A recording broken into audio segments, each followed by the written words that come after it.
तगय्युर के वली हैं, हम ताबा अबद सय्यो तगय्युर के वली हैं। हज और उम्मत के तसव्वुरात इस्लामी पैराडाइम में एक दूसरे से जुड़े हुए हैं। तमाम मुसलमानों पर लाजिम है कि अगर वो जिस्मानी और माली तौर पे इस्तिताअत रखते हों तो वो अपनी ज़िंदगी में कम अज़ कम एक बार हज करें। हज ऐसा सफ़र है जो रूहानी और जिस्मानी दोनों तरह की जिहतें रखता है और ये मुसलमानों के लिए एक उम्मत या बरादरी का शऊर पैदा करने का ज़रिया बनता है।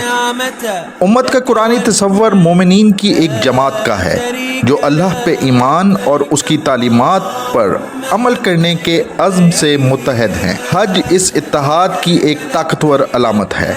क्योंकि ये पूरी दुनिया के मुसलमानों को एक ही जगह पे इबादत के लिए इकट्ठा करता है। हज के दौरान मुसलमान रसूमात का एक सिलसिला अंजाम देते हैं जो उन्हें उनके मुश्तरका अकीदे की याद दिलाने और एक दूसरे के साथ ताल्लुकात को मजबूत करने का सबब बनता है। हज उम्मत का एक जिस्मानी मजहर है। जब दुनिया भर के मुसलमान हज करने के लिए इकट्ठे होते हैं तो वो लफ्ज़ी तौर पे उम्मत का एक जिस्मानी मजहर बना रहे होते हैं। वो एक बरादरी के तौर पे इकट्ठे होते हैं। हज के दौरान मुसलमान मनासिक का एक सिलसिला अंजाम देते हैं जो उनके मुश्तरका अकीदे की याद दिलाने और दूसरे के साथ रिश्तों को मजबूत करने का सबब बनता है। ये मनासिक हज उम्मत और अपने साथी मुसलमानों से उनकी वाबस्तगी की तस्दीक करने में मदद करते हैं। हज मुसलमानों के लिए उम्मत की तारीख़ और सकाफ़त के बारे में जानने का मौका देता है। हज के दौरान मुसलमान इस्लाम के मुक़द्दस मकामात जैसे काबतुल्लाह और मस्जिद नबवी की ज़ियारत करते हैं। वो उम्मत की तारीख़ और सकाफ़त के बारे में भी सीखते हैं। इससे उन्हें उम्मत में अपने मकाम को समझने और मुस्लिम दुनिया के तनव्वुर को समझने में मदद मिलती है। हज और उम्मत के तसव्वुरात इस्लामी अकीदे में मरकज़ी हैसियत रखते हैं और ये दोनों मुस्लिम दुनिया के इत्तेहाद और मुसलमानों की एक दूसरे से वाबस्तगी की ताकत की अलामत हैं।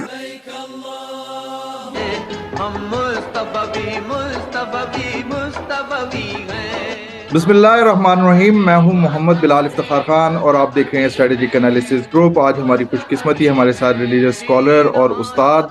मोहम्मद राहील इजाज़ साहब मौजूद हैं और आज का प्रोग्राम भी हमारा इस्लामिक पैराडाइम के हवाले से ही है। इस्लामिक पैराडाइम्स क्यों ज़रूरी हैं, इसको समझने के लिए हमें ग्लोबलाइजेशन का प्रोसेस समझना पड़ेगा। किस तरीके से वेस्ट जो है उसके कल्चर और उसकी वैल्यूज़ जो है इंडिजिनस कल्चर्स को ख़राब कर रही हैं और जो काले अंग्रेज़ हैं वो पैदा कर रही हैं। और ग्लोबलाइजेशन के इस दौर में सबसे ज़्यादा फ़ायदा इस फिनोमिने का उठाया भी वेस्ट नहीं है। इसी तरीके से एक मैं आपको बात बताता चलूँ कि 1990 की दहाई से जो कल्चर और रिलीजन की स्टडीज़ हैं वो अहमियत इख्तियार कर गई हैं इंटरनेशनल रिलेशंस और सिक्योरिटी स्टडीज़ के अंदर।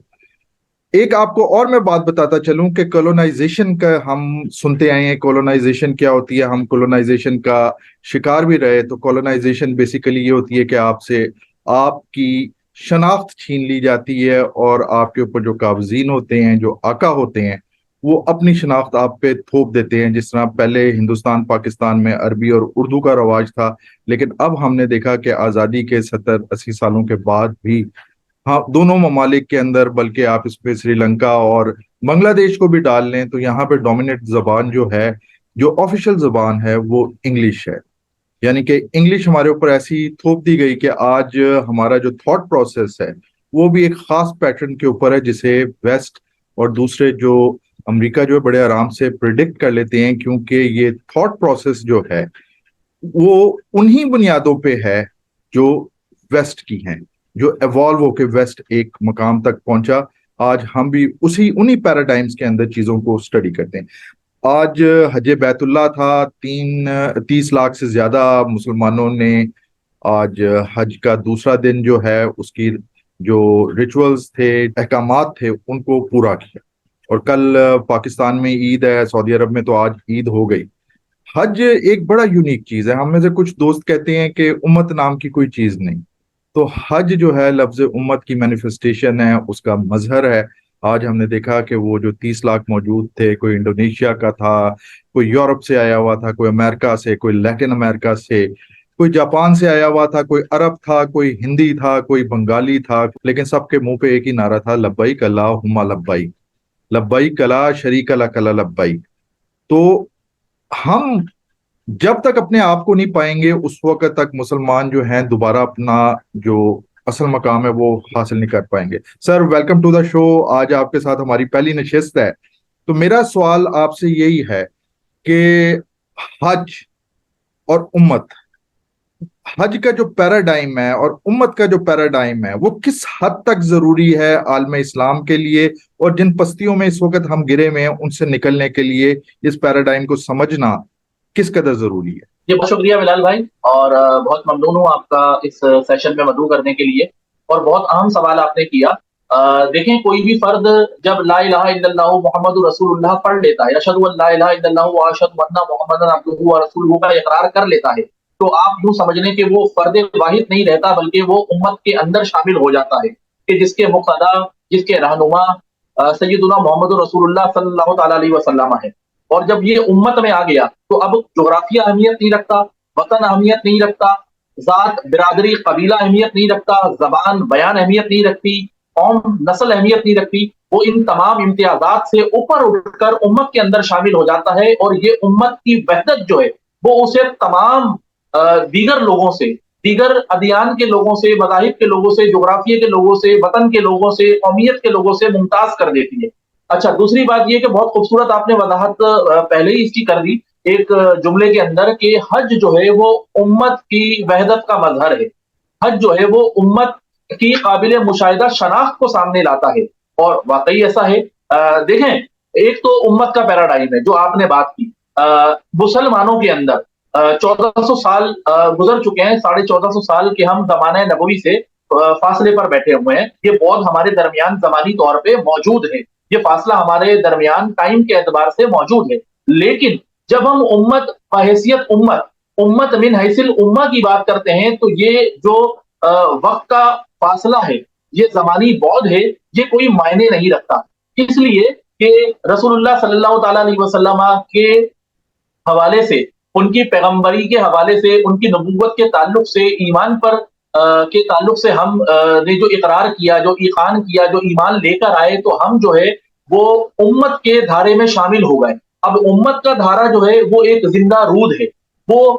ہمیں علم بالوحی سے جوڑ دیتا ہے، وہ تنزیل من رب العالمین سے ہمیں جوڑ دیتا ہے، وہ نبوت سے ہمیں جوڑ دیتا ہے، وہ رسالات اللہ سے ہمیں جوڑ دیتا ہے، وہ شرائع من اللہ سے ہمیں جوڑ دیتا ہے، وہ اللہ تعالیٰ کے اس سچی نبوت سے ہمیں منسلک کر دیتا ہے، جس سچی نبوت کے اوپر ایمان لانے کے بعد ہم ایک لڑی میں پروئی ہوئی امت کے دھارے میں شامل ہو جاتے ہیں، اور یہ زندہ رود ہے، یہ لائیو اسٹریمنگ ہے،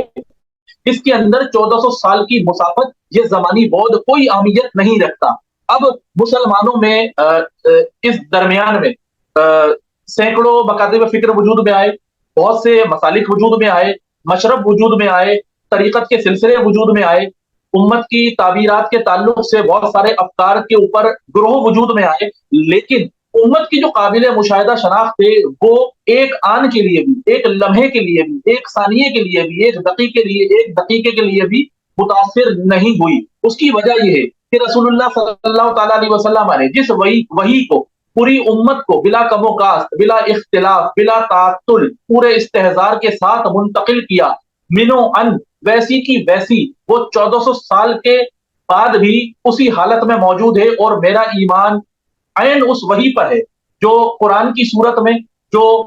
وحی کی صورت میں، جو تنزیل من رب العالمین کی صورت میں موجود ہے، اس میں کوئی راوی نہیں ہے، اس میں کوئی رپورٹنگ اور نریشن کا سلسلہ نہیں ہے، بلکہ وہ امت کا ایک متواتر، متوارث، اجماعی، کلیکٹیو، ایک استحضار کے ساتھ، پورے شعور کے ساتھ منتقل ہونے والا امت سے امت کو پیغام ہے۔ تو پہلی بات تو یہ کہ امت کی قابل مشاہدہ شناخت کسی بھی دور میں متاثر نہیں ہوئی، باوجود اس کے کہ ان کے اندر فرقے بنے، ان کے اندر مسلک بنے، ان کے اندر مشارب بنے، ان کے اندر مکاتب فکر وجود میں آئے، اس لیے کہ نماز جیسی رسول اللہ کے دور میں پڑھی جا رہی تھی آج بھی ویسے ہی پڑھی جا رہی ہے، اذانیں جیسے اس دور میں دی جا رہی تھی آج بھی ویسے ہی دی جا رہی ہیں، حج جیسے رسول اللہ کے دور میں ادا کیا جا رہا تھا آج بھی ویسے ہی ادا کیا جا رہا ہے، روزے جیسے رسول اللہ صلی اللہ تعالی علیہ وسلم اور صحابہ کرام کے دور میں رکھے جا رہے تھے ویسے ہی رکھے جا رہے ہیں، اس کے علاوہ جنازہ جیسے اس دور میں ادا کیا جاتا تھا آج بھی ویسے ہی ادا کیا جا رہا ہے. تو یہ سنت جاریہ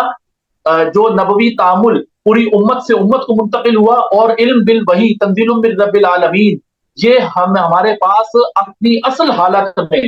رسالات اللہ کی صورت میں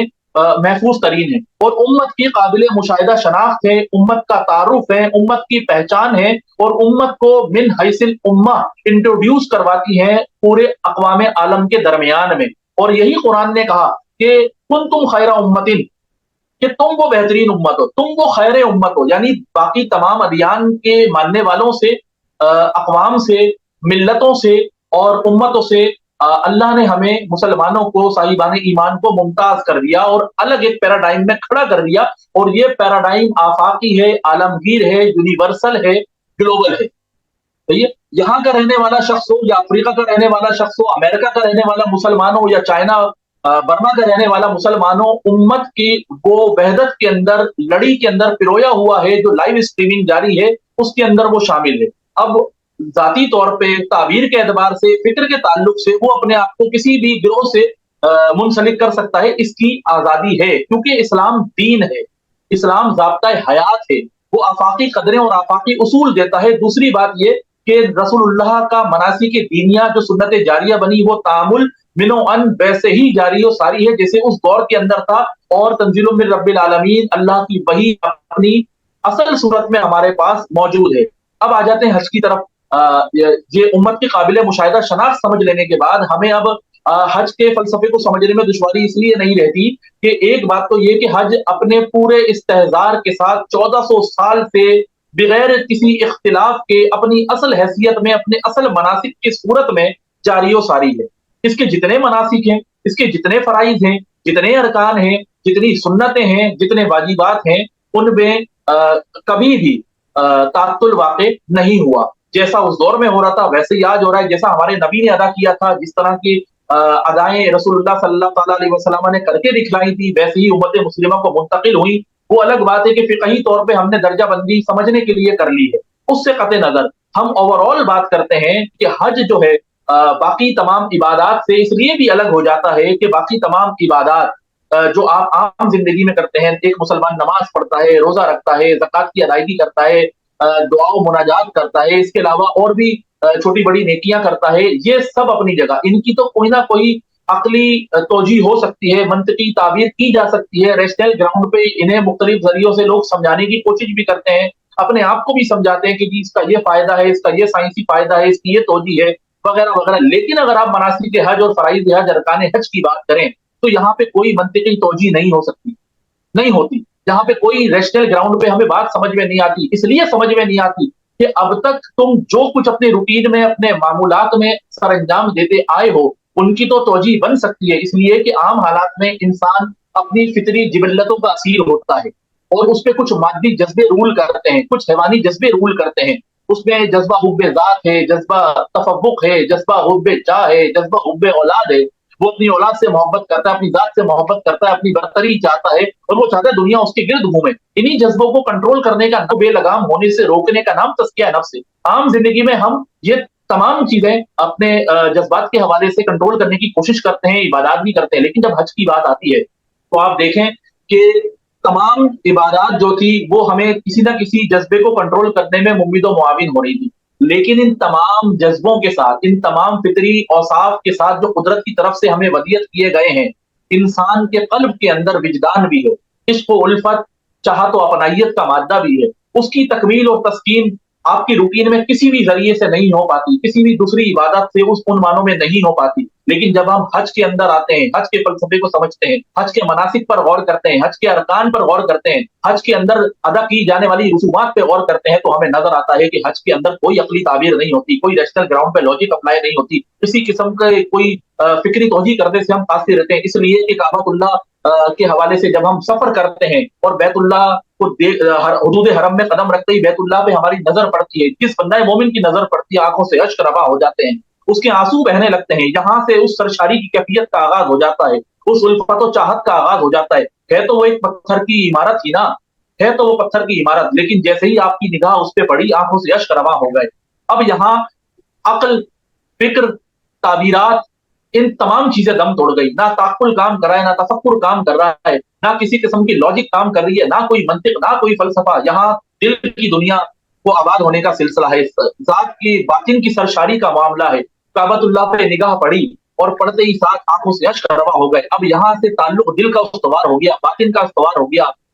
इंसान के अंदरून का सिलसिला चल निकला। यहाँ बैरून ज़ात की बात नहीं हो रही, यहाँ अंदरून ज़ात की बात हो रही है, या बातिन बातिन की बात हो रही है, यहाँ कामिन कामिन की बात हो रही है, या विजदानियात की बात हो रही है, यहाँ उल्फत व मोहब्बत व अपनाइयत व चाहत की बात हो रही है, यहाँ इश्क की बात हो रही है। और वो इश्क मजाजी नहीं है, वो इश्क हकीकी है, वो इश्क परवरदिगार का इश्क है, वो इश्क किरदगार का इश्क है, वो इश्क पालनहार का इश्क है, वो इश्क संभालनहार का इश्क है, वो रब्बुल अरबाब का इश्क है, जिसके लिए कुरान ने फरमाया वल्लज़ीना अशद्दु हुब्बन लिल्लाह, कि और जो साहिबान ईमान है वो अल्लाह से मोहब्बत में शदीद तरीन है, यानी गोया वो अल्लाह के आशिक हैं। तो काबतुल्लाह पे नजर पड़ते ही इंसान की आंखों से अश्क अश्क रवा हो जाते हैं। काबे का तवाफ करना, उसके गिर्द दीवाना वार घूमना, ये भी इश्क उल्फत और चाहत का मजहर है कि मौला मैं सारी दुनिया तज आया, मालो दौलत तज आया, बीवी बच्चे तज आया, अपने ताल्लुकात मैंने छोड़ दिए, मैं तेरे दर पर हाजिर हो गया, तूने इस खास दर को अपनी तजल्लियात का खुसूसी मरकज करार दिया, मैं इसके गिर्द दीवाना वार फिर रहा हूँ, मुझे इससे गरज नहीं कि मेरे बराबर में कौन है, आगे कौन है, पीछे कौन है, मैं तो बस वाराफतगी से तेरे खुसूसी तजल्लियात के मरकज, जिसको तूने मेरा किबला व काबा बनाया, इसके गिर्द घूम रहा हूँ, इसके गिर्द चक्कर लगा रहा हूँ और एंटी क्लॉकवाइज घूम रहा हूँ। कायनात के अंदर जो नज्म पाया जाता है, आप देखें सोलर सिस्टम की आप मिसाल लें,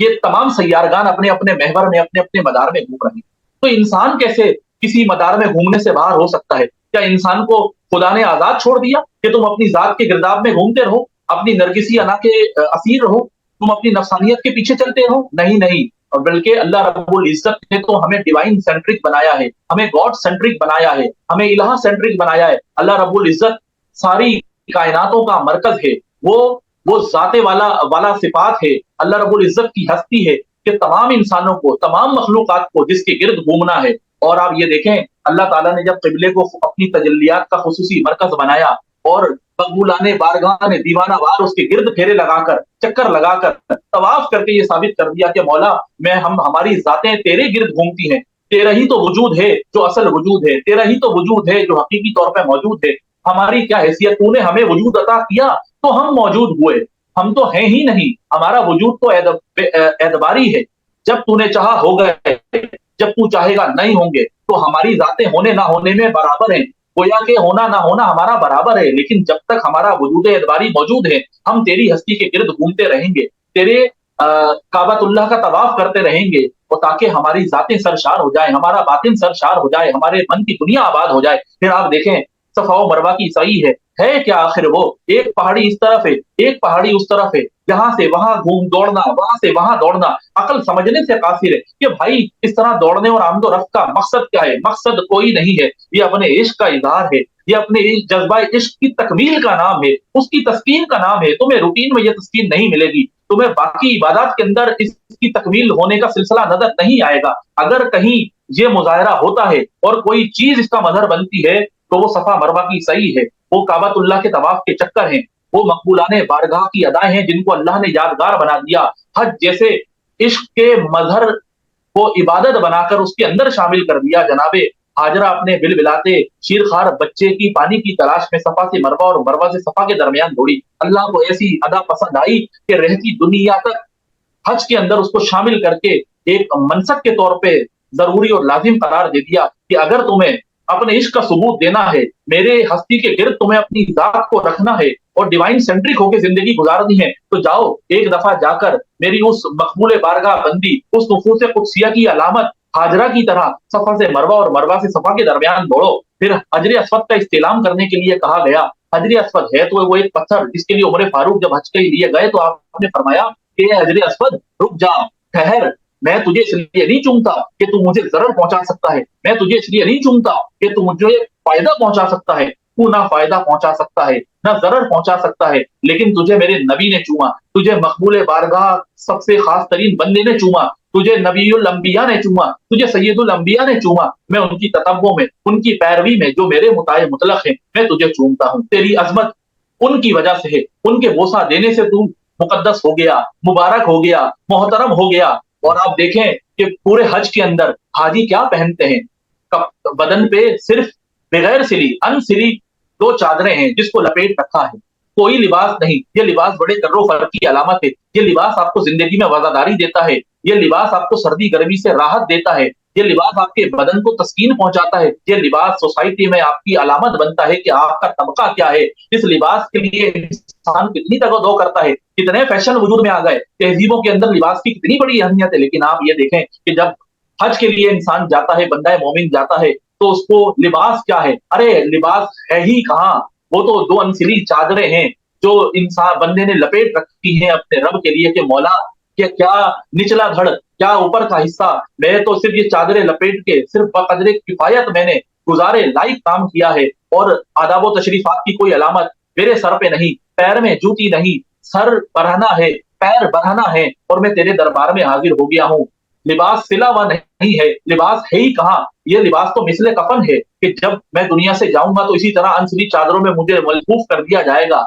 मुझे लपेट दिया जाएगा और कब्र के हवाले कर दिया जाएगा। इस हालत में, इस नौयत के अंदर अल्लाह की बारगाह में हज के लिए हाजिरी होती है बंदे की, और फिर उसके बाद वो खुले सहरा के अंदर चला जाता है। फिक्र ये पड़ी है कि बातें हो जाएं, अपने रब के हुजूर अपने दिल का हाल बयान कर दिया जाए, अपने रब के हुजूर अपनी सारी अंदर की कैफियत को खोल कर रख दिया जाए, और फिर आप ये देखें कि उसके बाद जो है वो रमी जमार है, शैतान, वो पत्थर की अलामतें हैं जिन्हें शैतान करार दिया गया। शैतान है कहाँ? लेकिन आप देखें कि अल्लाह ताला के मुखलिस तरीन जद्दुल अंबिया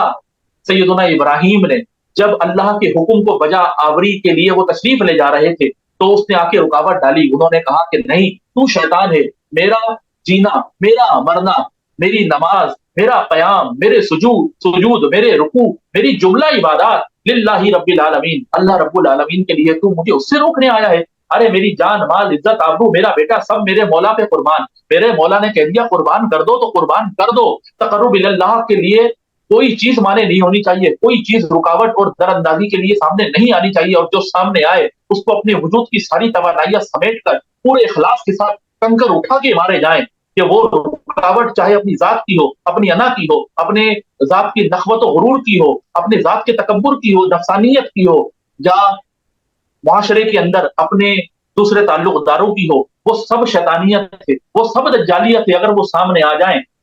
तो अपने पूरे ईमानी वजूद की तवानाइयां समेट कर, रूहानी वजूद की तवानाइयां समेट कर पूरी शिद्दत के साथ कंकर मारे जाएं। एक तो वो उस अखलास की याद ताज़ा हो जाएगी, और उसके नतीजे में हमारे अंदर भी अखलास पैदा हो जाएगा कि अच्छों की नकल भी अच्छी होती है। ये शायर ने कहा कि ये ना देख कि मैं क्या कर रहा हूँ, ये ना पूछ के मैं क्या कर रहा हूँ, किसी की अदा को अदा कर रहा हूँ। अरे ये अल्लाह वाले थे जिनकी अदाएं रहती दुनिया तक यादगार हो गई। उन्होंने पूरे इखलास के साथ शैतानियत को अपनी राह से हटाने के लिए कंकर मारे। आज बंदा मोमिन हज के अंदर रमी जमार करता है, छोटे बड़े और वस्त शैतानों को कंकर मारता है, और अपने रास्ते की सारी रुकावटों को हटाकर इस बात का ऐलान करता है कि आज ये अलामती तौर पर मैं कंकर मार कर तो जा रहा हूं, लेकिन आज के बाद जिंदगी के अंदर कोई भी रुकावट हुक्मुल्लाह की राह में आड़े आएगी, कोई भी माने सामने आएगा, कोई भी मुजाहमत होगी, तो मौला मैं ऐसे ही अपनी ईमानी वजूद की तवानाइयां समेट कर कंकर उठाकर उसको दे मारूंगा और सामने हटाकर पाश पाश कर दूंगा, ताकि मैं हुक्मुल्लाह की बजा आवरी कर लूं,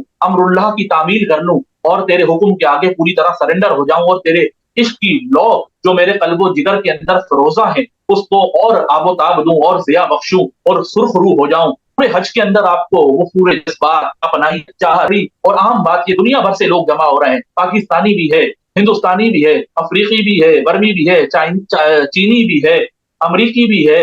अलग सातों बर्रे आदम से लोग आए हुए हैं, किस्म किस्म के लोग आए हुए हैं, तरह तरह के रंगो नस्ल के लोग आए हुए हैं, बात कोई फर्क नहीं पड़ता, लेकिन उम्मत की वहदत का सिलसिला कायम है। वो एक उम्मत की लड़ी में पिरोए हुए हैं, वो अटूट बंधन और रिश्ते के अंदर पिरोए हुए हैं, उस जिंदा रूद में शामिल हैं जो नबूवत का बहता धारा है, जो उम्मत की लाइव स्ट्रीमिंग है, जो सुबह कयामत तक इसी आबो ताब के साथ जाएगा। ये है उम्मत का वो पैराडाइम कि किसी को किसी से कोई गरज नहीं, ना कोई तबका पूछ रहा है, ना कोई जबान देख रहा है, ना कोई रंग की तरफ ख्याल लेके जा रहा है, ना कोई किसी के मालो दौलत और जाहो सरवत के हवाले से खोज लगाने की कोशिश कर रहा है, बल्कि सबका मकसद ये है कि ये भी मेरी तरह अपने मौला की राह में निकले हुए हैं, ये भी मेरी तरह अल्लाह की हस्ती का तवाफ, अल्लाह की हस्ती को मरकज़ निगाह बनाए हुए हैं, ये भी मेरी तरह मकबूलाने बारगाह की अदाओं को की याद ताजा करने के लिए आए हुए हैं। ये भी मेरी तरह आशिक हैं, अल्लाह से मोहब्बत करने वाले हैं, उस अल्लाह के चाहने वाले हैं, उस अल्लाह के आगे सरेंडर करने वाले हैं, अमरुल्लाह और हुक्मुल्लाह की तामील करने वाले हैं। ये है उम्मत का वो पैराडाइम। अब किसी को समझ में आता है नहीं आए, लेकिन असल बात यह है कि जब तक आप उम्मत के तसव्वुर को नहीं समझेंगे, उस वक्त तक आप ना हज को समझ सकते हैं,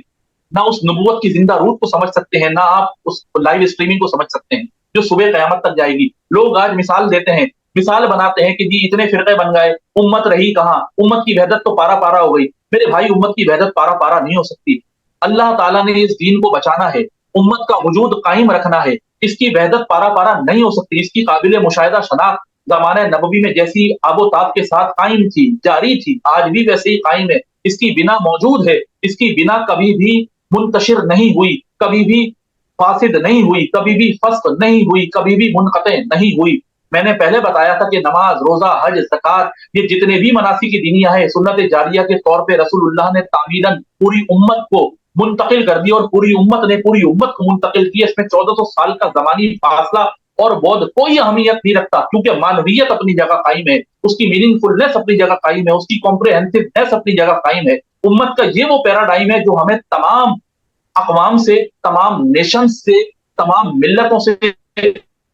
अलग कर देता है, क्योंकि इतनी वहदत और एक लड़ी में मुंसलिक होने की कैफियत किसी और कौम, मिल्लत, दीन, धर्म के फॉलोअर्स में नहीं पाई जाती। और अल्लाह ताला ने जिसके लिए ये एहतमाम फरमाया, उसको जिंदा रूद बना दिया, उसकी लाइव स्ट्रीमिंग सुबह कयामत तक जारी कर दी, ताकि उसमें कोई इनक़िता, कोई रुकावट, कोई तात्तुल, कोई इख्तिलाफ ना आने पाए। और जो इख्तिलाफ होता है वो इंसानी ताबीर, फहमो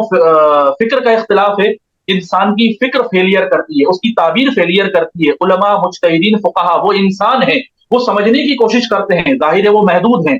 ज़ाहिर है वो अपने ज़माने के एतबार से काबिल हल अमल पेश करते हैं, समझने के ताल्लुक से वो फेलियर करता है। अल्लाह की वही पूरी आबोताब के साथ असल हालत में मौजूद है, उसकी मानवियत अपनी असल हालत में मौजूद है, और रसूलुल्लाह की अहकामात पर तामील की सूरत अमली तौर पर उम्मत के अंदर मौजूद है। तो उम्मत मिन हैसिल उम्मा, उसकी काबिल मुशाहिदा शनाख्त और उम्मत का पैराडाइम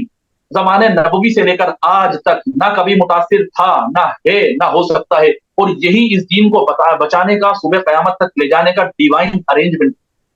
सर बहुत जबरदस्त, आपकी इस तमाम बातों से मुझे दो चीजें समझ आई। पहली चीज ये समझ आई कि अगर आपकी मकसद पे नजर हो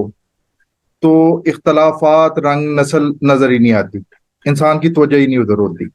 एम आई राइट सर? अगर आप मुंतशिर हो रहे हैं तो इसका मतलब ये है कि कहीं पे कोई गलती आ रही है। जी बिलाल भाई, बहुत अच्छा आपने सवाल किया, और मुझे इकबाल का वो शेर याद आ गया कि रह गई रस्म अदा रूह बिलाली ना रही, फलसफा रह गया तनकीद गजाली ना रही, हकीकत खुराफात में खो गई, ये उम्मत रिवायात में खो गई। असल में मसला ये है कि हमने दीन की रूह को भी नहीं समझा, हमने उम्मत के पैराडाइम को नहीं समझा। यही वजह है कि आज हमारे जहनों में इश्कालात हैं, कन्फ्यूजन्स हैं, तकद्दुरात हैं, और हम उसे समझने की कोशिश करते हैं, लेकिन हमें सीधा नहीं मिलता। इसलिए कि हम दीन की मानवियत की तरफ नहीं आते, हम उम्मत के पैराडाइम की तरफ नहीं आते, हम उम्मत के असल तसव्वुर की तरफ नहीं आते। हमें मौजूदा दौर में मुसलमानों के अंदर रिलीजियस फ्रिक्शंस तो नजर आ जाते हैं, लेकिन ये नजर नहीं आता कि उम्मत गैर इख्तिलाफी मामलात में तंजीलुम मिन रब्बिल आलमीन पर, वही पर मुत्तफिक है, वो अपनी असल सूरत में, अपनी असल हैयत में मौजूद है, और पूरी दुनिया के अंदर उम्मत में एक ही कुरान शरीफ, वही आयतें, वही सूरतें पढ़ी जा रही हैं, उसमें एक जबर देर पेश शोशे का भी इख्तिलाफ नहीं है। इसी तरह उम्मत के अंदर नमाज, रोजा, ज़कात, हज, मनासिक की दीनिया जिस तरह ज़माने नबवी के अंदर अदा किए जा रहे थे, आज भी वैसे ही अदा किए जा रहे हैं। इस्लामी शायर अपनी पूरी आबोताब के साथ वैसे ही कायम है, ईदैन का तसव्वुर आज भी वैसे ही मौजूद है। हमें गैर इख्तिलाफी बातें नजर नहीं आती जब हम उनको नहीं देखेंगे, नहीं समझेंगे, असल तसव्वुर की तरफ नहीं आएंगे, और दीन की मानवियत अपनी रूहानियत के साथ कैरी नहीं करेंगे, तो जाहिर है फिर हमें उम्मत का पैराडाइम कभी समझ में नहीं आएगा। ये उम्मत जो है वो ग्लोबल है, वो आलमीनी है, वो इंटरनेशनल है, आफाकी है। देखें, कुरान ने जैसा कि फरमाया, जअलनाकुम उम्मतन वसता, कि हमने तुम्हें उम्मते वसता बनाया, तुम्हें मोतदिल तरीन उम्मत बनाया, तुम्हें दरमियानी उम्मत बनाया। मैं लफ्ज बदल रहा हूं, तुम्हें इंटरनेशनल उम्मत बनाया। जब इंटरनेशनल उम्मत बनाया तो ये अक़वाम आलम की सफ में अपनी अलग शनाख्त, अपनी अलग पहचान, अपना अलग तारुफ रखती है। अगर आप उम्मत की इस शनाख्त से जुदा होंगे तो आपके पास दूसरा कोई ऑप्शन नहीं है, आप अपने आप को मुस्लिम कहना छोड़ दें। अगर आप अपने आप को मुस्लिम कहते हैं तो आप उम्मत के पैराडाइम के अंदर शामिल हो जाते हैं, शिफ्ट हो जाते हैं, और उम्मत की वहदत के अंदर उस लड़ी के अंदर मुंसलिक हमारे नबी ने अता की है, दी है, और जो सुबह कयामत तक जाएगी। अगर आप मुसलमान होते हुए भी कहते हैं कि उम्मत रही कहाँ, उम्मत का वजूद ही नहीं है, उम्मत के अंदर फ्रैक्शंस हो गए, तो माजरत के साथ आप गलत तस्वुर के ऊपर हैं और आप शनाख्त के बहरान का शिकार हैं। आपकी कोई पहचान नहीं है, आपका कोई तारुफ नहीं है, और आपका ना कोई तारुफ बन सकता है, इसलिए कि ये वो तस्वुर है, ये वो बात है कि आपने अपनी असल की नफी खुद कर दी, अपनी बुनियाद खुद ढा दी। अमीरात और अफकारात के मुख्तलिफ न होने से उम्मत की वहदत पारा पारा नहीं हो सकती। उम्मत की काबिल मुशाहिदा शनाख्त वो गैर इख्तिलाफी उमूर वही रब्बानी पर मुत्तफिक होना, मनासिक दीनिया सुन्नत जारिया की हैसियत में उस पर पूरी तरह से अमल करना और शाइरुल्लाह की हिफाजत करना, उसका एहतराम करना और पूरी उम्मत के मुकद्दसात का, मोतबरात का, मुस्तनदात का एक होना, ये है उम्मत का पैराडाइम, जिसे समझने की जरूरत है, जिस पर आने की जरूरत है और जिसको अपना हवाला और तारुफ बनाकर अक़वाम आलम में अपनी पहचान कराने की जरूरत है। बदकिस्मती से मुसलमान अपनी असल को खुद फरामोश कर रहे हैं, शनाख्त के बहरान में मुब्तला हो रहे हैं और फिर आपस में एक दूसरे से सवाल करते हैं कि भाई उम्मत रही कहाँ। अरे भाई, अगर अब भी आपको समझ में नहीं आ रहा कि जिंदा रूद नबूवत जिंदा रूद है, ये इस्लाम लाइव स्ट्रीमिंग की तरह वही रब्बानी कुरान तंजीलुम मिन रब्बिल आलमीन रिसालातुल्लाह अमरुल्लाह हुक्मुल्लाह जिंदा रूद की तरह सफर कर रहा है, एक बहता धारा है, लाइव स्ट्रीम है, आप उसके अंदर शामिल हो जाए। जब आप उसके अंदर शामिल हो जाते हैं तो बहुत सारे मसलों से आप वैसे ही ऊपर उठ जाते हैं, आप उसके अंदर शामिल भी नहीं हो रहे, उससे बाहर खड़े होकर सवालात पूछ रहे हैं, खुद भी परेशान हो रहे हैं, दूसरों को भी परेशान कर रहे हैं। ये बात शनाख्त के बहरान के अलावा, अंदरूनी कंफ्यूजन के अलावा कुछ भी नहीं है। आप तज़ब्ज़ुब का शिकार हैं, निफाक का शिकार हैं, और जब तक आप असल तसव्वुर को कैरी नहीं करेंगे, जिंदा रूद के अंदर शामिल नहीं होंगे, इसकी लाइव स्ट्रीमिंग का हिस्सा नहीं बनेंगे, बदकिस्मती के साथ मुतवाज़ी चलने की कोशिश करेंगे, तो आपकी कोई पहचान और कोई शनाख्त नहीं होगी और आपको उम्मत का पैराडाइम कभी भी समझ में नहीं आएगा। सर, टाइम हमारा खत्म हो गया। 1-2 दिन के अंदर हम दोबारा आएंगे। कुर्बानी का जो फलसफा है उसके ऊपर राहील भाई से बात करेंगे। Until next time, next episode तक मुझे मोहम्मद बिलाल इफ्तिखार खान को और सर राहील इजाज़ को इजाज़त दीजिए। अस्सलाम वालेकुम वरहमतुल्लाहि वबरकातुहू।